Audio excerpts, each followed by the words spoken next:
মন মানে না ছবি থেকে জনপ্রিয়তার শিখরে, তারপরেই উদাহ শিল্পা ভট্টাচার্য। কেন টলিউড ছাড়লেন সেই নায়িকা?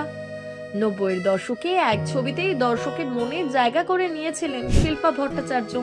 1992 সালে মুক্তিপ্রাপ্ত মন মানে না ছবিতে প্রসেনজিৎ চট্টোপাধ্যায়ের বিপরীতে অভিনয় করে নজর কাড়েন তিনি।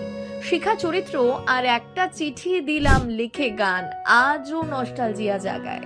তবে সাফল্যের পরই অভিনয় ছাড়েন শিল্পা, কারণ তার পরিবার চেয়েছিল তিনি আগে পড়াশোনা শেষ করুন।